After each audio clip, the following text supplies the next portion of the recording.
Brasileiras e brasileiros, saudação intervencionista. Dia 29 de dezembro de 2017, o povo brasileiro estará encerrando a sua história colonial de subdesenvolvimento de 1500 a 2017. Se reintegrando na instituição da Presidência da República por reação de cidadania, pela intervenção constituinte no processo histórico, que é o instrumento que a Constituição brasileira tem para o povo quando chega na situação em que está, sem Estado, sem autoridades, jogado ao léu, até sem presidente da República, e mostrando ao mundo que somos um povo que funcionamos pelo nosso simples agrupamento nacional, porque além de nós não termos um presidente legalmente no cargo, esse que está aí é um moribundo, com a morte no travesseiro, já diagnosticado pelos hospitais. Ninguém sabe se está no Palácio do Planalto ou se está na Beneficência de São Paulo. Eles sabem encenar todas as situações macabras. Talvez não tenhamos mais nem esse sujeito.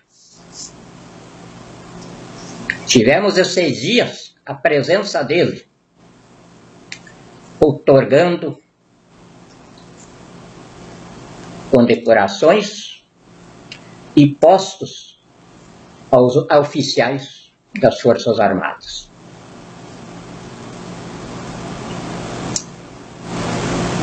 Mas são momentos rápidos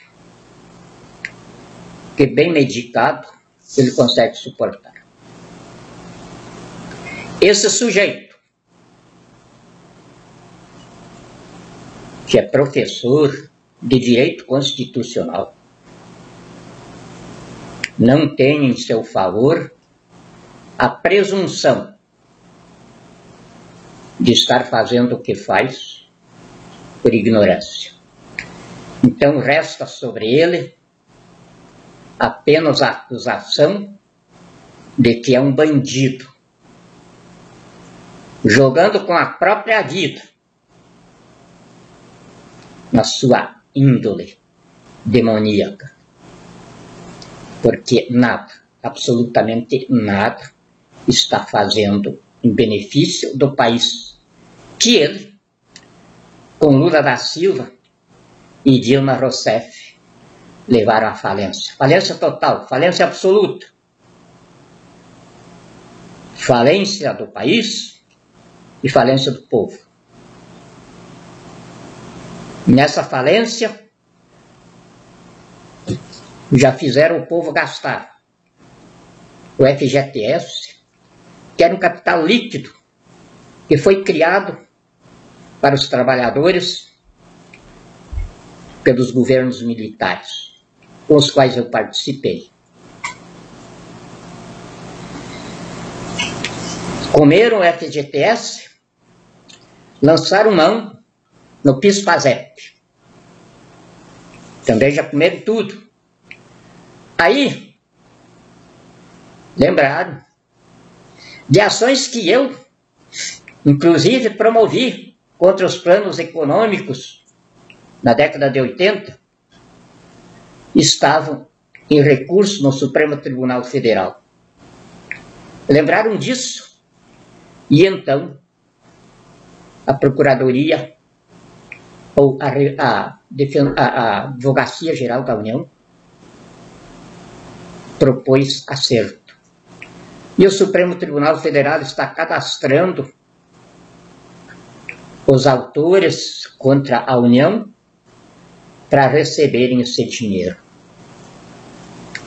Depois desse, teria mais algum dinheiro para eles colocarem na mão do povo?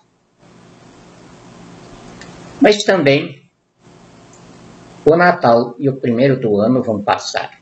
E esse dinheiro faz com que as pessoas façam a sua ceia e as suas bebedeiras de final de ano no cartão de crédito, outros recursos para pagar com esse dinheiro que vai sair. Não é dinheiro. Isso aí é papel frio que só empobrece a nação. É o socialismo monetarista de Estado sem economia, que eles inventaram através de falcatruas contábeis, renúncias fiscais, estatísticas estelionatárias, estelionato de preços públicos, estelionato de consumo, registro de exportações frias, registro de dívida pública renegociada como crédito, e com isso eles fazem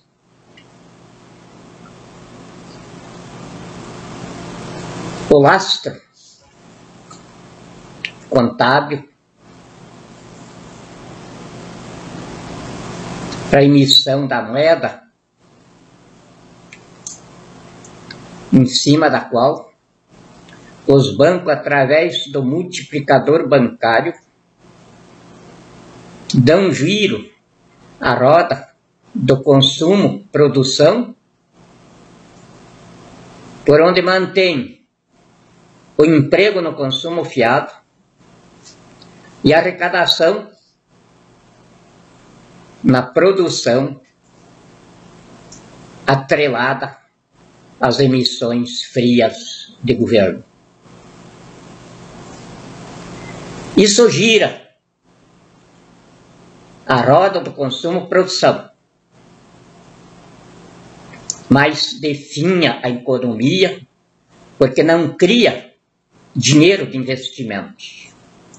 E o capital externo que poderia entrar para socorro não entra nessa situação porque a arrecadação que é feita pela circulação desse dinheiro frio pela economia,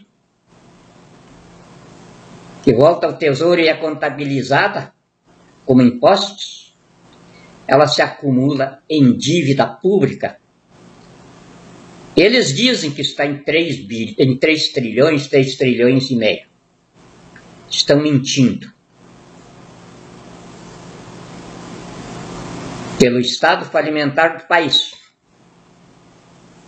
E o volume de gastos que eles têm, não é exagero afirmar-se que a dívida pública do Brasil está entre 7 e 9 trilhões. Isso são as emissões frias feitas por essa falcatrua contábil que produz os ativos líquidos. Esses ativos líquidos foi inventado por Paulo Bernardo, Henrique Meirelles,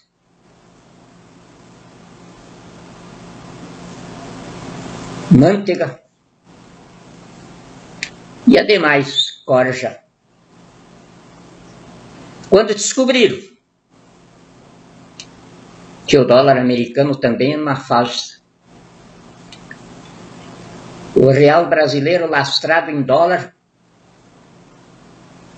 era um estelionato. E aí, ao invés deles corrigirem isso, que eu inclusive denunciei no governo Fernando Henrique Cardoso, escrevendo um livro, Sistema Financeiro ou Marginalidade Estatal? Banqueiros ou bandidos? Onde denunciei a famosa Conferência de Waterloo, onde os Estados Unidos da América submeteram o mundo ao estelionato do dólar sem lastro de conversão. Esses bandidos descobriram o golpe. E aí modificaram a lei que estabeleceu o real e criaram o sistema de emissor no Brasil, o ativo líquido. Ativo líquido é a diferença positiva nos balanços de pagamento. Aí eles faziam isso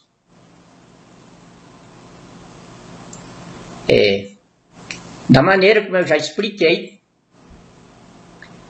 quando precisava de eles terem um determinado ativo líquido, que eles chamavam ali de lastro de reservas, eles chamavam todas as quadrilhas deles. Todo mundo já deve ter aí, porque eu denunciei isso em todos os documentos que está aí, já denunciei pelo Face, por toda a parte aí, o sistema quadrilheiro deles aqui, aonde o quarto grupo é formado por empresas terroristas, onde tem o Odebrecht, entra até a Globo. Eles chamavam essas empresas aí, precisamos de tantos bilhões de nossas exportações. E aí o Manteiga contabilizava isso como crédito no balanço de pagamentos e faziam os ativos líquidos. Com esses ativos líquidos, eles traziam para o Brasil o dinheiro do terrorismo, que aqui chegou a ter as suas organizações. Fundo Soberano Árabe, Fundo de Captação e Poupança Árabe, que circulava pelo BNDES, FCO, Caixa Econômica Federal e Banco do Brasil. Por isso, a Dilma criou uma lei colocando sobre segredo de Estado essa negociação por 30 anos. Evidente que essa lei não vale nada, e nós vamos, assim que assumir a presidência da República, colocar a público toda essa bandalheira. Mas o fato é que o dinheiro dos árabes, que circulou por aqui, e está no Porto de Mariel, está nos grandes aeroportos de Cuba, 3, nas grandes obras, Venezuela, Peru, Colômbia, Bolívia, Uruguai, Argentina, enfim, em 23 países do bloco que forma o Foro de São Paulo e o Estado Islâmico e a organização terrorista toda. Eu não sei como é que eles vão fazer para acertar com a bandidagem árabe. Porque instrumento legal perante os foros internacionais, os terroristas não têm para cobrar esse dinheiro. E ele não está na economia do Brasil. Por conseguinte, é desconhecido.